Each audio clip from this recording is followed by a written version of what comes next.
funneling down to McCain or Obama. I see. So it'd be nice to just maybe even, let's start, Bill, with you just talking as you were going to do about what's going on with American voters. Okay. I'm going to do the simple part. He's going to do the complicated Okay, part. now it'd be good if you talked to Bill, though. Even Oh, though that's right, I know it's yeah. kind of awkward. That really is Pretend awkward. he's like a real know-nothing guy. You're sitting in the It's bar, probably here he is, pretty he's true, asking you you, know. what in the hell's going on with the American voter? Uh, I'm going. I guess, why don't you just, don't worry, Don't worry about I'm not Scott. here, the camera's not here. Yeah. He's just, Diane's, or you want me looking at him? we're just Okay. eavesdropping. Okay, we're eavesdropping. You and Phil are talking, and I want you, and I'm in the conversation too. Yeah. So what is going on? Why do people vote the way they do? Okay. Well, am I going to be told when to start? Now, As soon as the red light goes on, we're ready Oh, I to go. see. So, Okay, okay.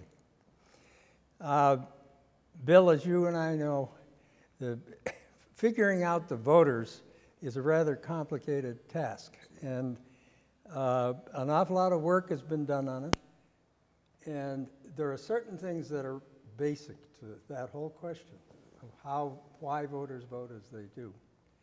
And some of those we figured out 45 years ago and wrote a book about the American voter. If there were one single thing that one would want to know about voters in order to predict privately how they are likely to vote, there is one very clear answer. I'm starting at the simple end of this, right? And that is that most Americans have some feelings about one of the two parties. And there are only about 10% of the public who refuses to answer the question, do you usually think of yourself as a Democrat or a Republican? Most folks think of themselves that way. And as you know, we divide that question up into, do you feel strongly about this, or weakly about this, or do you feel kind of on the margin? And about a third of the electorate feels very strongly about their partisanship. And those 30% are typically going to vote about 85 to 90 to 10 for their preferred party. Then as you get to the weak identifiers for each party, they vote around 75% for their party. And then if you get to the near independents, they slide back to 60 or 55, just a little hair's edge there. All of that is in itself very predictable. And so that's where you start trying to understand where the voter is coming from. Now, in any given election, you find out that there's these defections. There are even defections from strong identification, 1 time in 10. But these defections typically have to do with particular issues that they feel their party's gone sour on, or with the fact that they don't like their party's candidate and they like the other party's candidate. When we first started doing this in the 1950s was the period of the Eisenhower elections, and although the Democrats held a majority of the affections of the public, there were a lot of defections because Ike was so popular. So this is something that begins to cut in on this party identification prediction. There are other things too. Well, you know about people sitting on their hands is one. There's another way voters express themselves. Absolutely, absolutely. Well, of course, partisanship and this feeling of attachment to a party is one of the things that leads people to get off their hands, as Exactly, you know. yeah. It's a stimulus to participation. It's one of the things that pushes people to get involved in the first place. So this sense of party attachment has sort of a double whammy that way, affecting how people think about politics and affecting whether they get involved enough to get out and vote in the first place, I think. So, and the other interesting thing about the sense of party attachment that's so central to voters is that it's central in the chain of influences that lead up to that final vote decision there. As you called it in your monumental work, the funnel of causality, the idea that, as you said, voting is a complex, or the result of a complex process, and as a way of organizing the way we think about the various influences that go into the process, this metaphor of the funnel works out so nicely in that as we move farther back, there's a multiplicity of things, an infinite number of things. Exactly. Right. I mean, tiny little seemingly innocuous events that could occur a century in the past that through a series of unfolding coincidences come up to affect a person's social location, economic position, which in turn helps influence the development of this partisan loyalty, which in turn feeds in, as you said, to those reactions toward issues, toward the personalities, feelings about the performance of the current administration and so on, and then finally get encapsulated in that dichotomous, usually dichotomous vote decision, dichotomous this year anyway. You know, one other thing that's important to remember is the fact that if you re-interview people after a period of time, the durability of those identifications is really remarkable. That's for any individual over time. Absolutely. But in addition, there are even tendencies for people to remain in the parties of their parents and so on. There's even intergenerational durability in those, which is interesting. Absolutely, that stability that I guess someone might say it adds the inertia to voting behavior, Yeah, but I right. prefer to think of it as the stability that it adds Yeah. there, the predictability and so on. And of course, as you said, this stability of these party attachments stands in such contrast to the apparent instability of a lot of other political orientations that people maintain. Stands on particular issues that, as your work has shown so clearly, frequently seem to flip-flop in an almost random pattern for most people.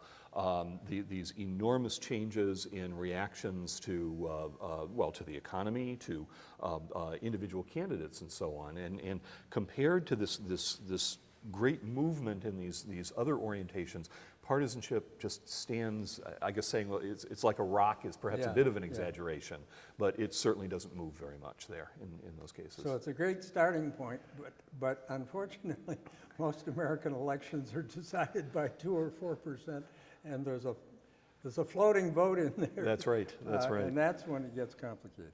Well, of course, if it weren't for that, then elections would be a lot more predictable. We would have known this all a long time ago, and we probably would have stopped looking at them. But as you just said, that's never the case because they're decided by such small margins. Well, what do you have any thoughts about what this year's what the predominant influence is going to be this year?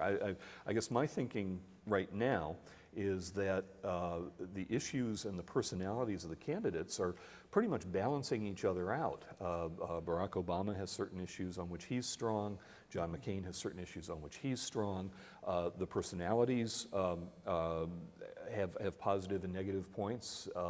And to my mind, what seems to be happening so far is an election in which these partisan loyalties, through their direct effect, but more importantly, I think through their indirect effect on these other orientations, will eventually determine the outcome of the election. How do you think? Well, you know, one thing that is surprising me at the moment, the Bush administration had such low, historically low approval ratings that it would lead one to think that there's going to be a reaction and that would very considerably favor Obama.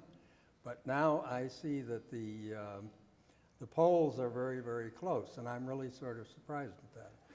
It certainly, today, this very morning, as we saw, there was a poll that I believe placed John McCain within 3 points of Barack Obama. Obama still has a lead, but it's a very I've even tenuous seen one where they were tied. Ah, okay, okay. Yeah, that's just recent too. Well, we get that close, and of course they bounce around from the sampling error. That is surprising. I think I'm not sure exactly what it reflects, whether it reflects the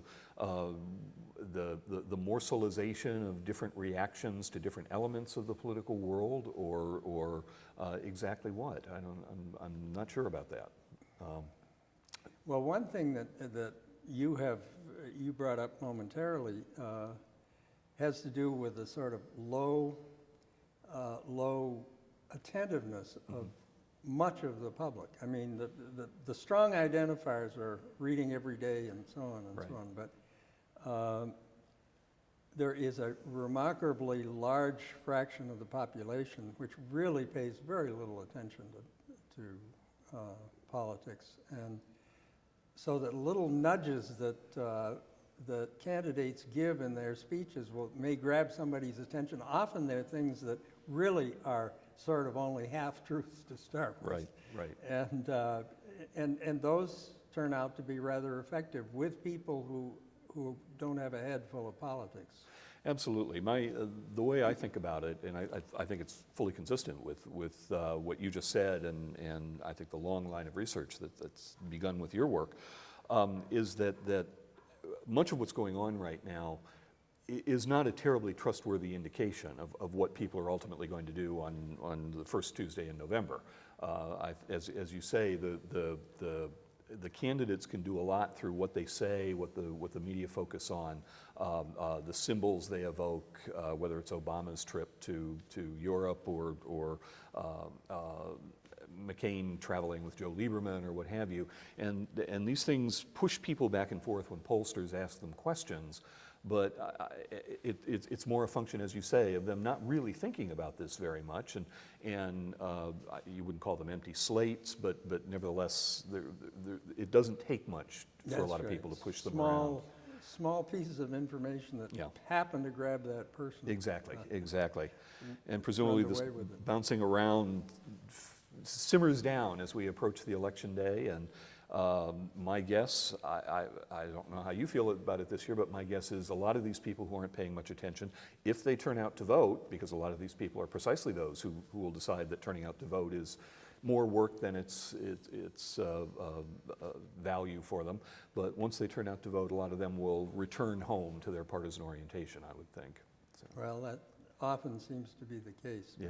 You know, one other thing that amuses me that's going on in the campaign at the moment, I happen to have been with a bunch of people who are strong Obama fans, and some of them are disgusted with Obama because he isn't as strongly liberal as they want him to be. Mm-hmm. And this is absolutely classic behavior on the candidate side, which is that they try to move to the middle over the course of the campaign, and so he softened some of his language and so on. And I suppose McCain's going to do the same thing. Right, absolutely. It was interesting to me that the media picked up on this as it became clear that Obama was going to be the nominee. I guess we still call him the presumptive nominee since the conventions haven't been held yet. I strongly presume he's going to. I agree. I think we can safely presume that.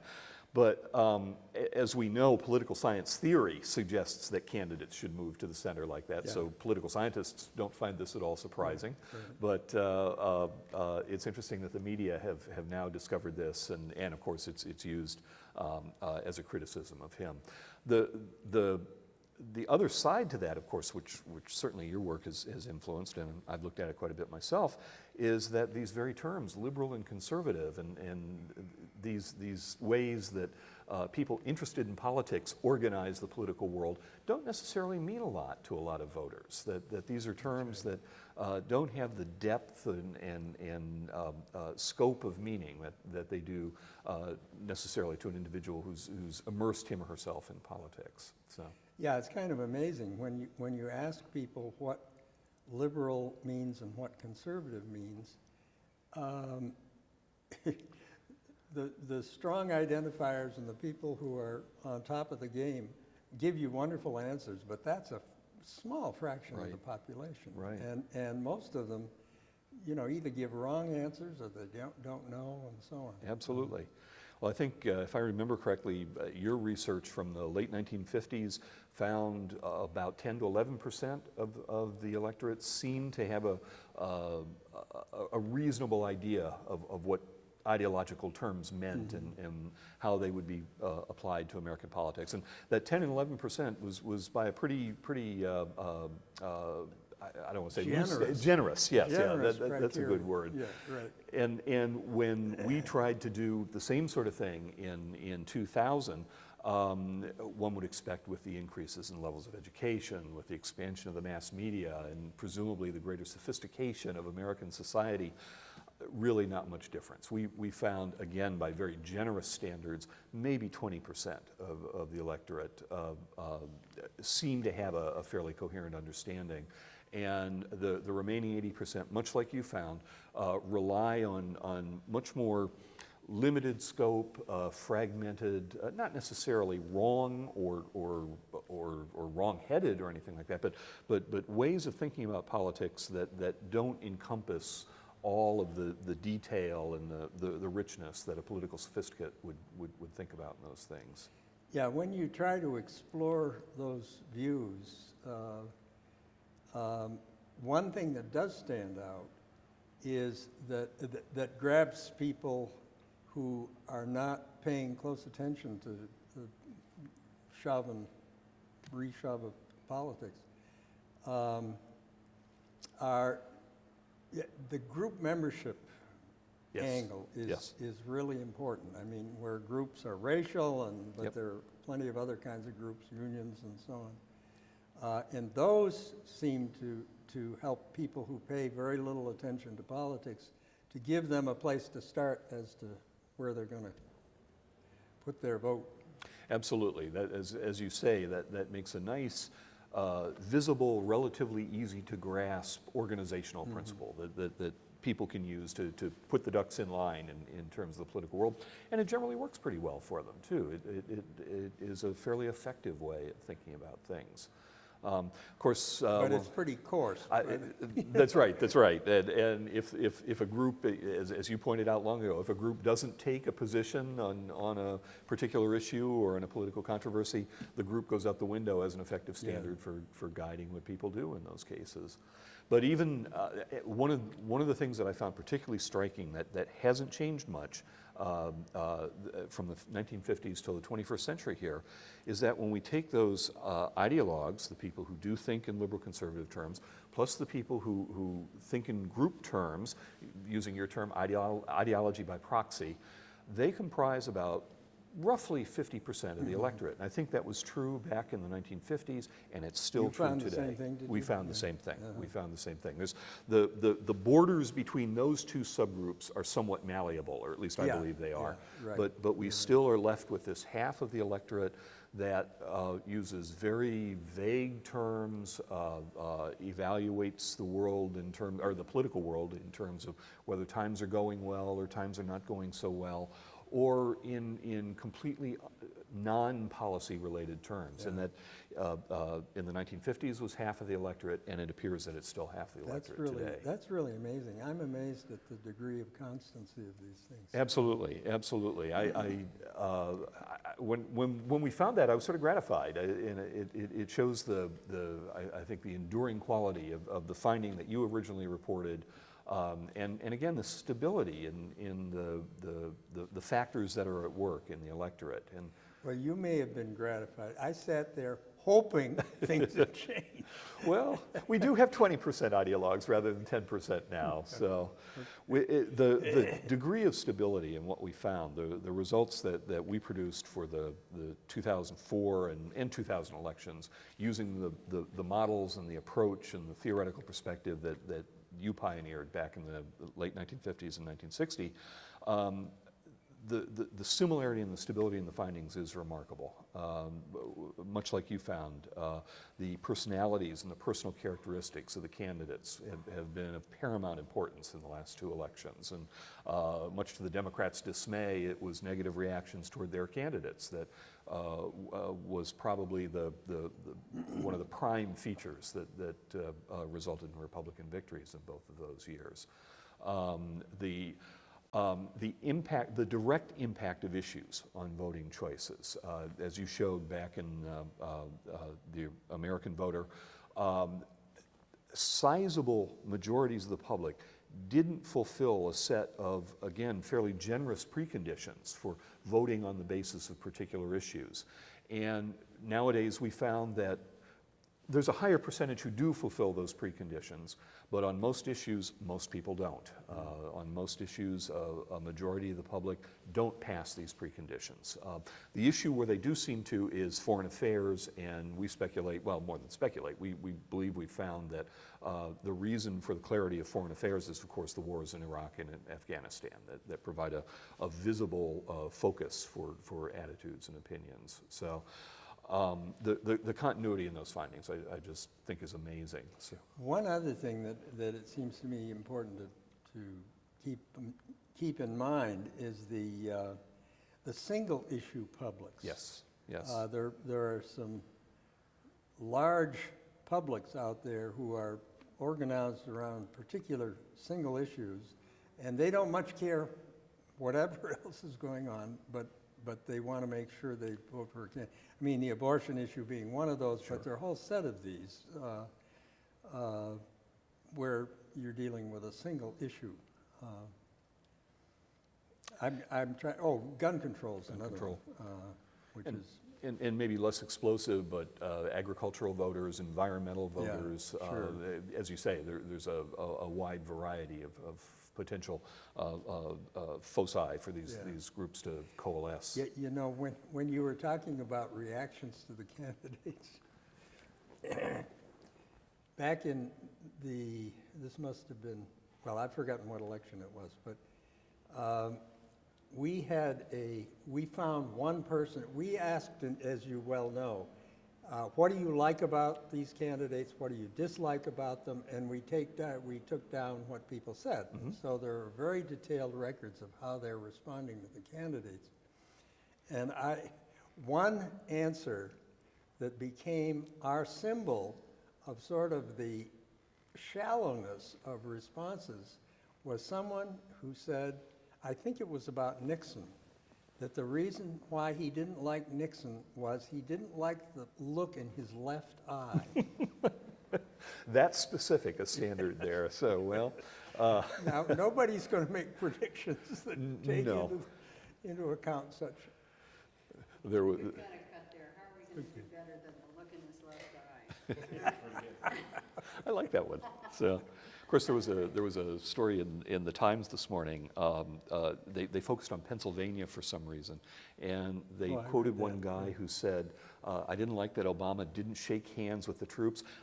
I don't have the time to check whether that's true or not, but I don't like it anyway. So, same kind of thing. Yeah. Some fluke about the candidate people seize upon. Yep, that's right. Yeah. Why it's easier than trying Well, to they analyze don't know that things much that about them, they and don't want to. yeah, It's just, yeah. it's rather discouraging.